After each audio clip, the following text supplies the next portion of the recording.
I call Melissa Lee. Thank you very much, Mr. Speaker. It's a pleasure to rise to speak on this bill. However, I am opposing this bill. Sir, I commend the member David Shearer. I do actually work with him in the electorate of Mount Albert. He as the elected member, and me as the list member, and we often actually are seen together at many different events around the electorate.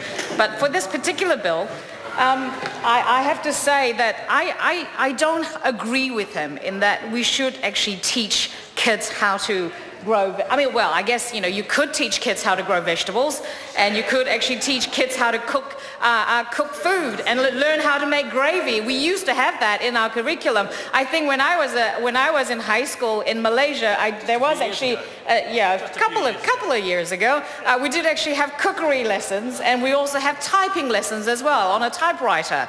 That was a long time ago. We do actually have a New Zealand curriculum, and for me, why can't the parents actually teach the kids about gardening at home? Why does it actually have to be introduced at school? I know the member who just sat down actually talked about this being inaptly named being food in schools. Well, it does actually say Education Food in Schools Amendment Bill.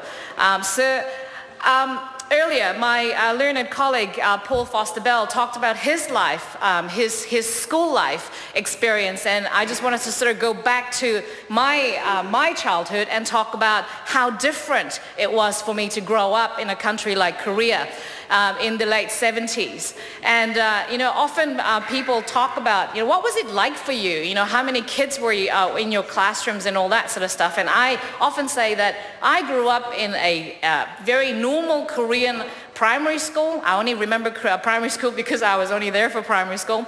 And there were 65 kids in my classroom. And every year level, there was about 20 classes. And there were thousands of kids in a primary school, which was just, they weren't deciles like New Zealand. Not one single student was ever provided lunch by the school. It was the responsibility of the parents or the grandparents who were raising these kids to bring their own lunch. It was their responsibility, the parents and the grandparents who were raising these kids, to feed them breakfast. It was the responsibility of the parents to look after their children. I remember during cold winter days when after you wash your face, you walk to school and the eyebrows actually freeze over because it was that cold. And we all had our lunch boxes in the urn that was in the middle of the classroom. This was in the 70s. Korea was decimated in the 1950 Korean War, where there was it was almost like the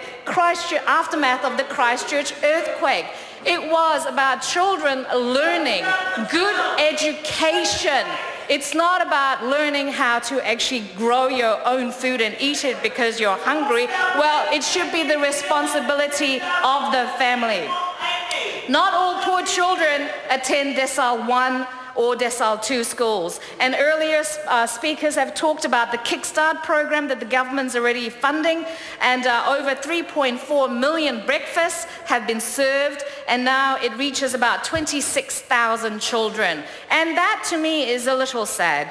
Growing up in a country that was decimated by war, and yet in the 70s, only 20 years after the war, the parents knew their responsibility. Korea did not have social welfare. New Zealand does. New Zealand has one of the most progressive social welfare systems, and yet there are parents who will send their children to school without breakfast, without lunches, and shame on them. And that's not all parents. And I have to say that as a parent who's raising a teenage child, it would be fantastic if the government actually took care of my child so that I'll be richer. Wouldn't it be fantastic? But thank God that I'm not raising a teenage daughter because she'll be a lot more expensive. Sir, but this is about responsible government looking after the welfare of all New Zealanders, and good for those parents who will look after their children by providing breakfast, lunch and dinner and the welfare of their children. It is the responsibility of the parents, not the government. Thank you very much, sir.